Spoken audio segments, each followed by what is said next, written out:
Hi friends, welcome back my channel cinema cine class life హెయిర్ న్యాల్ టికెట్స్కి స్వాగతం సుస్వాగతం.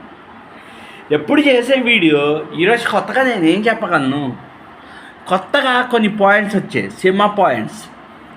ఇప్పుడు పూరి జగన్నాథ్ గారు ఉన్నాను, ఆయన సూపర్ డైరెక్టర్. కొంచెం అంటే కొన్ని కథలు అటు ఇటు అవుతాయి, ఆయన విషయం లేనట్టు కాదు, మనిషిలో విషయం ఉంది. ఆయన ఎటువంటి సినిమాలు తీశాడు, ఆయన నువ్వా నేను అన్న సినిమాలు తీశాడు. ఇప్పుడు ఈడియట్ సినిమా పవన్ కళ్యాణ్ చెప్పాడు, పవన్ కళ్యాణ్ రిజెక్ట్ చేశాడు. అమ్మ నాన్న తమిళమ్మాయి మహేష్ బాబుకి చెప్పాడు, మహేష్ బాబు ఇంత ఫ్యామిలీ నాకు అంత పనికి రాదండి అన్నాడు. పోక్రీ సినిమా మళ్ళీ పవన్ కళ్యాణ్ చెప్పాడు, పవన్ కళ్యాణ్ రిజెక్ట్ చేశాడు. ఒకటి ఆలోచించండి, పవన్ కళ్యాణ్ రిజెక్ట్ చేసిన సినిమా రవితేజ ముందు చెప్పాడు, ఈ ముగ్గురికి కథలు చెప్పు, వీళ్ళు ఎవరు చేయకపోతే నేనే నీ ఆప్షన్ హీరో, నన్ను హీరో పెట్టి చేస్తాను, నేను చేసేస్తా కథలు అన్నాడు. చేశాడు, ఓకే చేశారు. వాళ్ళ సినిమా బ్లాక్ బస్టర్ హిట్ అయిపోయాయి.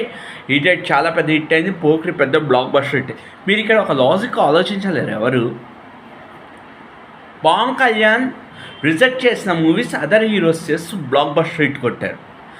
అంటే నిన్ను రిజెక్ట్ చేస్తే ఆ కంపెనీకి నీ సర్వీస్ లేదని అర్థం. అవుట్లోడ్ కంపెనీకి ఆ సర్వీస్, నువ్వు పనిచేసే చోట ఆ సర్వీస్ ఉందని అర్థం. దానికి నువ్వు రిజెక్ట్ అవుతే నువ్వు రిజెక్ట్ అయినట్టు కాదు, నువ్వు ఫెయిల్యూర్ కాదు, you are successful man in the world. అది తెలుసుకో. పనిచేసే చోట నీ గురించి వాళ్ళ వాల్యూస్ తెలిస్తే అందరికీ ఏదో ఒక రోజు నీ గురించి తెలుసు. వాళ్ళకి తెలిసే రోజు వస్తుంది. పైన దేవుడు అందరినీ చూస్తుంటాడు. పైన దేవుడు ఎవడో ఒకటి నేను తిట్టితే నువ్వెందుకు బాధపడాలి? ఎవడో ఒకటి నీ కుటుంబాన్ని ఏమైనా అంటే నువ్వెందుకు బాధపడాలి? బాధపడాల్సిన అవసరం లేదు. ఎవడైనా నిన్ను ఏదేమైనా అంటే పట్టించుకోకండి, వాడికి తెలియదు కాబట్టి. ఇప్పుడు మీకు ఒక నిజం నేను చెప్పనా, మీ అందరికి ఒక నిజం చెప్తా. నేను శ్రీ వెంకటేశ్వర ఐటీ కాలేజ్లో చదివా.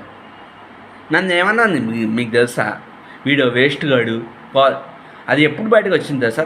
తిలక్ అనేవాడు మా కాలేజ్లో చదివాడు. వాడు కాలేజీకి వచ్చిన సంగతి కూడా నాకు తెలియదు. నేను జాబ్ వేయిస్తే న్యూస్ వీడియోస్ ఇస్తాను నన్ను ఒక మాట అన్నాడు అందరికీ.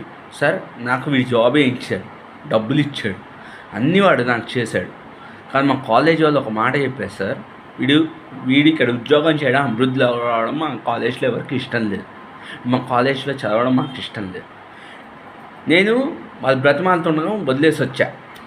దాని తర్వాత నేను బ్రతిమాలుకున్న కంపెనీలో పనిచేసి ఎదవనయ్యా, వాళ్ళు తిరిగి ఎదవలయ్యారు. మా నాన్న మీద ఎంక్వైరీ చేసింది. అమెజాన్ ఈ కామర్స్ రంగంలో మా ఫాదర్ మీద ఎంక్వైరీ చేసి హెచ్ఆర్ రిజైన్ చేసింది. ఆలోచించండి, ఒక మిస్టేక్ అయింది, 2 మిస్టేక్స్ ఇప్పుడు కరెక్ట్ వేలో ఉందా? ఇప్పుడు వాళ్ళందరూ కష్టపడకుండా వచ్చింది. ఇప్పుడు ఆ కంపెనీలో ఏంటంటే కొంచెం చైర్మన్ ఇష్యూ చేసి స్టాఫ్ని తీసేయమన్నాడు ఆయన.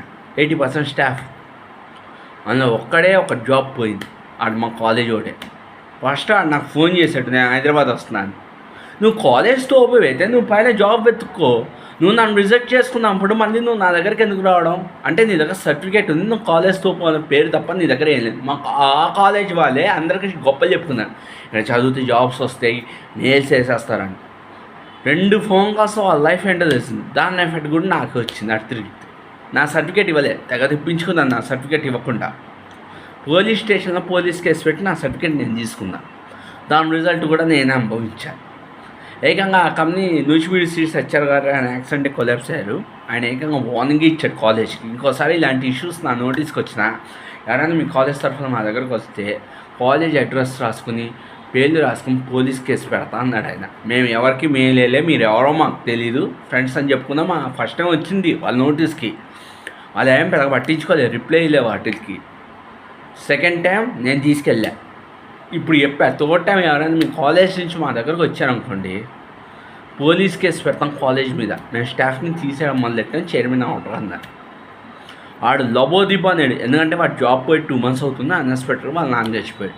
వాడికి 2 అక్కలు పెళ్ళిళ్ళు చేయాలి. నన్ను కాలేజ్లో ఎన్ని మాట్లాడినాను మీకు తెలుసా? అన్ని మాట్లాడినాను, నేను పట్టించుకోవాలి. ఇప్పుడు వాళ్ళందరూ నా దగ్గరికి పేర్లు మార్చుకుని కాల్ చేస్తున్నాను. జాబ్ అనేది నేను చూసిస్తాడు, కానీ రిజెక్ట్ చేస్తా అంటే వాడు రిజెక్టర్ ఆఫర్ గాడని అర్థం. ఎవడో నిన్ను ఏదన్నానని పట్టించుకోకు. జీవితంలో అభివృద్ధిలోకి వస్తారు అందరూ. 2 అవకాశాలు వచ్చాయి, 3వ అవకాశం దేవుడు అందరికి ఇస్తారు, అందరు పైకి లేపుతారు దేవుడు. నాకు ఆ నమ్మకం ఉంది. లేకపోతే ఆ ఆపర్చునిటీస్ వచ్చినప్పుడు మనం సెట్ చేసుకుని పైకి ఎదగాలి. సర్వే జన సుఖనోభవంతు, సర్వే సృష్టిన సుఖనోభవంతు. వీడియో నచ్చితే లైక్ చేయండి, ఛానల్ సపోర్ట్ చేయండి. Thank you very much. Video నచ్చింది అనుకుంటున్నా.